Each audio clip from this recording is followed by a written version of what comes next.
વિરામ બાદ સ્વાગત છે બુલેટિનમાં આગળ વધીએ તો રાજ્ય સહિત દેશના લોકો પોતાના સંતાનને ડોક્ટર બનાવવાના સપના સામે વિદેશ મોકલી દે છે, પરંતુ ક્યારેક વિદેશમાં વિપરીત પરિસ્થિતિ આવી પડતા એ જ સંતાનો માટે માતા પિતા મુશ્કેલીમાં મુકાય છે। આવી જ એક ઘટના અમદાવાદમાંથી સામે આવી। અમદાવાદથી એમબીબીએસનો અભ્યાસ કરવા માટે યુરોપના જોર્જિયામાં ગયેલો ધ્વનિત ગુમ થયો છે, જેથી ધ્વનિતના માતા પિતાએ મદદ માટે ગુજરાત સરકાર પાસે રજૂઆત કરી છે। આ દરમિયાન ધ્વનિતના માતા પિતાએ આરોપ લગાવતા કહ્યું કે ધ્વનિતનો પીજી સંચાલક અનિલ દીકરાને પૈસા માટે ત્રાસ આપતો હતો। અમે અનિલને 3 લાખ રૂપિયા ચૂકવ્યા છતાં તે પૈસા માટે માનસિક ત્રાસ આપતો હતો। છેલ્લા 9 દિવસથી અમારો સંપર્ક ધ્વનિત સાથે થયો નથી અને જોર્જિયા પોલીસે પણ 9 દિવસમાં કોઈ પ્રકારની કાર્યવાહી નથી કરી।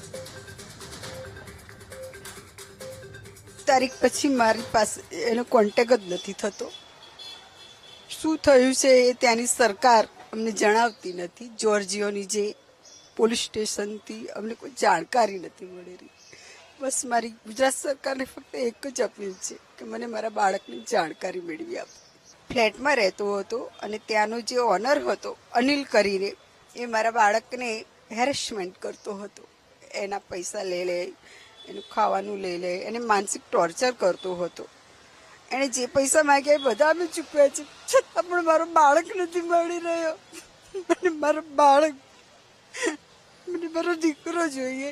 ગુજરાત સરકારને મારી ફક્ત નમ્ર અપીલ છે। મારો બાબો 1 મહિના પહેલા જ એ ફ્લેટમાં ગયો હતો।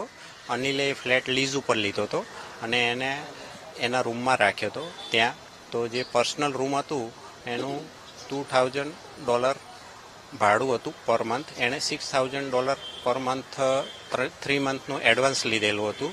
ત્યારબાદ એણે એવું કીધું કે 15 દિવસમાં ખાલી કરવાનું કીધું અને 15 દિવસ પછી જે ડિપોઝિટ બી પરત ના આપી અને ત્યારબાદ કે આ દરવાજો તૂટી ગયો છે એન કેન પ્રકારે એની જોડે પૈસા ઓનલાઈન ટ્રાન્સફર કરેલા છે।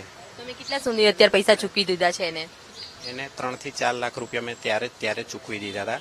તો બી એણે મારા બાળકનું હેરેસમેન્ટ ચાલુ રાખ્યું હતું અને મને આને મારી નાખીશ અને એને મારી નાખતો વિડીયો બનાવીને તમને મોકલીશ, જે રીતના બધા જે મને ધમકી આપતો હતો।